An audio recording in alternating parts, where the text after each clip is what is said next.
Hey everybody, Jeff Reinhart here with you. Happy Halloween.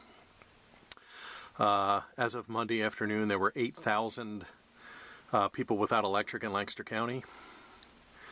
I would be one of them. I've had no power since Saturday morning, so it's chilly. Hence the hat, sorry. It's amazing. You just don't realize how much electric plays into your life until they take it away for a couple of days. Goodness gracious. So I'm trying to keep up with everything. I'm working in different places to have power so I can type. So crazy couple of days, snow in October. My goodness. Okay, LL League football, and I hope you can see me, by the way, because there's no power here. So I got some curtains open and a, and a lantern. Talking points, LL League football, week 10. So end of the road, regular season ends on Friday. A bunch of teams will go play in districts. A bunch of teams will be done. And winter practice starts in a couple of weeks. I'll get you 5 talking points. First 3, we'll just wrap up the sections. You ready? Talking point number 1. Section 1, Wilson clinched a tie for its 20th Section 1 championship. Beat Penn Manor 29-6 on Friday. That'll be 20 Section 1 titles. Wilson also won a Section 2 title when they were down the net cycle for a year. For 2 years, they won a section title. They play Warwick at home on Friday night. Wilson can do a couple of things here. Win over Warwick and Wilson gets an outright title. And a win would make it 29 in a row in Section 1 games, which is unbelievable. And a win would be 4 undefeated runs in a row through Section 1. Wow. So there is a lot riding on that game against Warwick this week. Warwick at Wilson. Bulldogs looking for 29 in a row in the section. 4 undefeated runs in a row through Section 1. At a 20th championship, which they've clinched a tie for. Amazing. Unbelievable numbers when you talk Wilson in Section 1 football. Wow. Okay, number 2. Section 2, LS. Clinched a tie for the championship on Friday. Beat Elizabethtown 42-0. I was over at that. Pioneers Stingy D. Been working on some stats here. They're second in the league in D, giving up 197 yards a game. That's it. So they dipped under the 200, which is a pretty cool mark. Wilson's still number 1, giving up 176, I want to say. LS plays Conestoga Valley at CV on Friday. That's the Lampeter Bowl. East CV against West Lampeter. CV won this game last year. Do not forget. At LS. Pioneers were 9-0 going into that game. CV tripped them up. LS still had an outright title in its first year up in Section 2.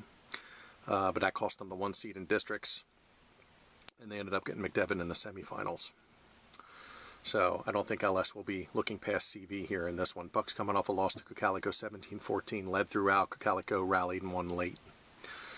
Bucks need a win to get to 5-5 and probably a district seed. The Quad A is nuts. And I know the district rankings are out, but I didn't even look.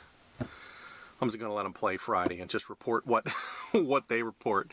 Because the scenarios are just nuts. I have no clue. So I guess, you know, the gist of this game is it's the Lampeter Bowl. LS gets an outright title with a win. And that would be 2 in a row coming up from Section 3. And that's really impressive. So keep an eye on that one. That's a good game. Okay, number 3, Section 3, Lancaster Catholic clinched a tie for the section title last week against Danville Cleona. Beat them up pretty good, 54-14. 4 touchdowns for Roman Clay, a couple touchdowns for Hollister. Clay goes over 1,000. Hollister is up over 800.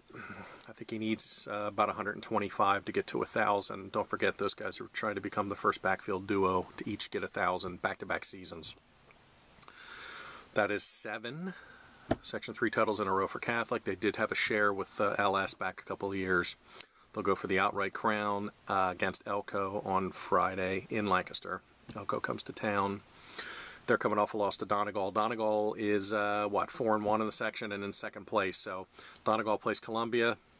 If they get a win, they'll keep their fingers crossed for an Elko upset here for a share. If Catholic wins, it wins a title outright.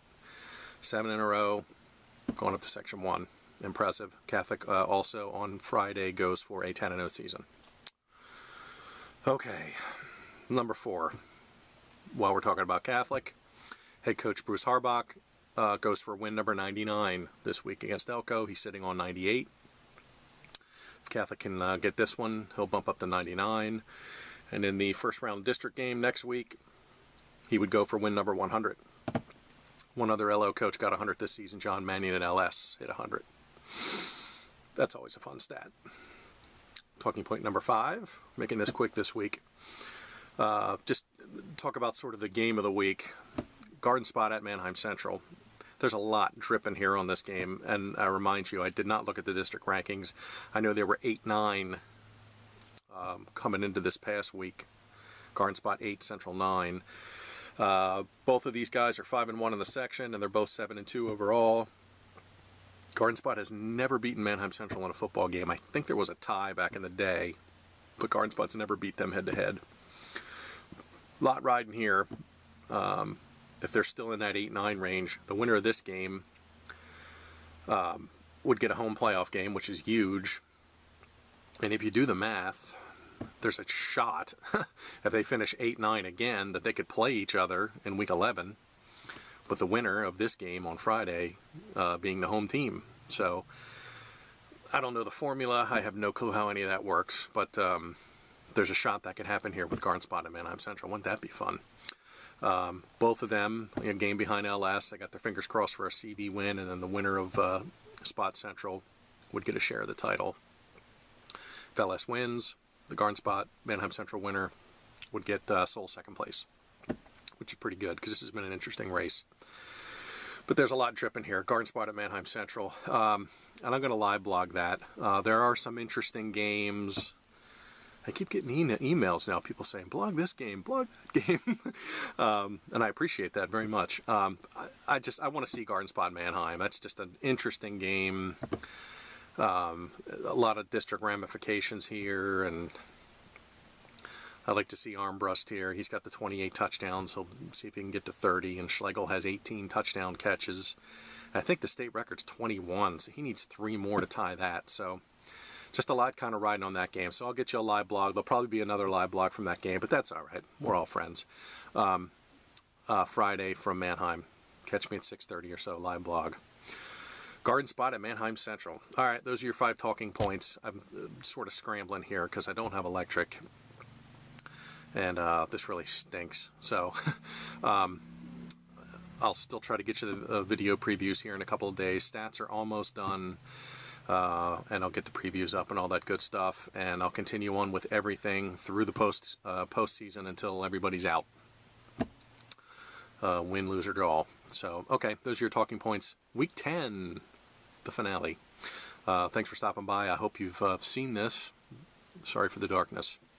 Talk to you soon. Appreciate it. See ya.